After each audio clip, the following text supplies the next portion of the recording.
ఇది కలియుగము, కలికాలము మీకు తెలుసు వెరీ క్లియర్‌లీ.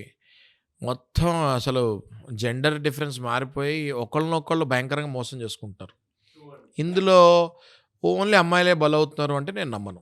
అమ్మాయిల సంఖ్య ఎక్కువ ఉండొచ్చండి. నేను కాదనట్లేదు. కానీ అబ్బాయిల సంఖ్య చాలా పెరిగింది. ఇద్దరు ఒకళ్ళనొకళ్ళు ఇష్టపడుతున్నారు. కలిసి తిరుగుతున్నారు. ఓకే. చెప్తున్నా మీకు. కలిసి తిరుగుతున్నారు. సరే వాళ్ళు ముందే అనుకున్నారు. మా ఇంట్లో ఒప్పుకోకపోతే నేను చేసుకోను అని అబ్బాయి ముందే చెప్పేస్తాడు. ఆ అమ్మాయి గూడా సరే పర్వాలేదు. అట్‌లీస్ట్ అప్పటి వరకైతే మనం కలిసి ఉందాం గదా! అని ఆ అమ్మాయి గూడా అంటది. సరే ఈ అబ్బాయి ఒప్పుకుంది గదా! ఇంట్లో ఒప్పుకోకపోతే ఫోర్స్ చేయనంటుంది గదా! అని ఈ అబ్బాయి గూడా ఆ అమ్మాయి ప్రామిస్ చేస్తాడు గాబట్టి, ఆ అబ్బాయి గూడా తిరుగుతాడు. ఇప్పుడు ఒకళ్ళనొకళ్ళు ఇష్టపడ్డప్పుడు, ఆ అమ్మాయి నేనేం ఫోర్స్ చేయట్లేదు. మీ ఇంట్లో వద్దంటే వద్దు అని ప్రామిస్ చేసినప్పుడు, ఈ అబ్బాయి ఖచ్చితంగా ఆ అమ్మాయితోటి కలిసి తిరుగుతాడు కదా! రైట్. తిరిగిన తర్వాత ఈ అబ్బాయి అనుకున్నట్టుగానే వాళ్ళ ఇంట్లో ఈ సంబంధం మాకొద్దు.